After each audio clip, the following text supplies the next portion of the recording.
BJP AP అధికార ప్రతినిధి లంకా దినకర్ ఘాటు వ్యాఖ్యలు చేశారు. పవర్ ప్రాజెక్టుల పేరుతో సీఎం జగన్ భూదోపిడీకి పాల్పడ్డారని ఆరోపించారు. సీఎం జగన్ తన అస్మదీయులకు 4 లక్షల ఎకరాల భూమిని కట్టబెట్టి రాష్ట్రాన్ని గొల్ల చేశారని ఆరోపించారు. ప్రభుత్వం ఏ విధంగా వ్యవహరించింది, ఏ విధంగా లక్షల ఎకరాలు ఆ రోజు మీకు పత్ర సహిత ఆధారాలతోటి దాదాపు ఒక 4 లక్షల ఎకరాల వరకు భూ సంతర్పణ పవర్ ప్రాజెక్టుల పేరున జరుగుతూ ఉంది అనేటటువంటి దాన్ని ఆ రోజు వెలుగులోకి తేవడం జరిగింది. భూ సంతర్పణ ఏ విధంగా జరుగుతుంది, అక్రమంగా జరుగుతుంది, అటవీ భూములు, రెవెన్యూ భూములు, అన్ని రకాల భూములు ఏ విధంగా దోచేస్తున్నారు అనేటటువంటి అంశాన్ని ఏదైతే మేము ఆ రోజు జీవోలతో సహా ఎంఓయూలు, జీవోలు మీరందరూ కూడా ఆ రోజు గుర్తు తెచ్చుకుంటే ఒకసారి ఎంఓయూలు ఎంటర్ అవ్వడానికి ముందే జీవోలు ఇచ్చినటువంటి ఘనత, ల్యాండ్స్ ఏ విధంగా కట్టబెట్టాలి, భూములు ఏ విధంగా కట్టబెట్టాలని ఆ రోజు ఇదే విశాఖపట్నం సాక్షిగా మేము బహిర్గతపరచడం జరిగింది. ఇవాళ అదంతా అక్షర సత్యమై వాస్తవానికి ప్రతిరూపంగా ఇవాళ నిలబడుతుంది వాళ్ళ ప్రభుత్వం వ్యవహరిస్తున్నటువంటి తీరు. ఒక్కసారి గమనించినట్లయితే మిత్రులారా,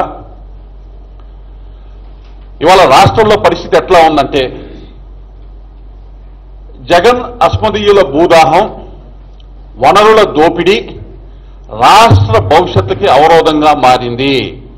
ప్రజల జీవితాలకి శరాఘాతంగా మారింది. ఒకవైపు ప్రాజెక్టుల రూపాన ఇలా విద్యుత్ ప్రాజెక్టులని, రకరకాల పారిశ్రామిక వాడలని అస్మదీయ కంపెనీలకి వారికి సామర్థ్యం లేకపోయినా, పెట్టుబడి సామర్థ్యం లేకపోయినా, ఆయా రంగాల్లో అనుభవం లేకపోయినా కానీ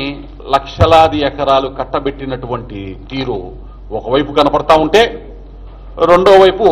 రాష్ట్రం మొత్తం చెప్పక్కర్లేదు, ఈ విశాఖపట్నం ఒక్కసారి ఈ విశాఖపట్నం, ఉత్తరాంధ్ర ఇక్కడ జరుగుతున్నటువంటి భూదందా కానీ ఏ విధంగా భూ కబ్జాదారులు రెచ్చిపోయి విశాఖపట్నం మీద గెద్దల్లాగా పేదలు, బడుగు వర్గాల వీళ్ళు వాళ్ళని కాదు, పారిశ్రామికవేత్తలు లేకపోతే ఉన్నత వర్గ అన్ని రకాల వర్గాలకి సంబంధించిన భూములు చివరికి డీ పట్టా భూములు వరకు ఏ విధంగా కబ్జా చేశారు, ఏ విధంగా కొట్టేశారు, ఏ విధంగా అధికారికంగా బదలాయించుకునే దానికి ఈ యొక్క ప్రభుత్వం యొక్క కనుసన్నల్లో నడిచేటటువంటి వైకాపా నాయకులు ఎవరైతే ఉన్నారో వాళ్ళు ఏ విధంగా వ్యవహరించారు మీ అందరికీ కూడా కళ్ళకి కట్టినట్టు ఇక్కడ జరిగిన దాష్టికాలు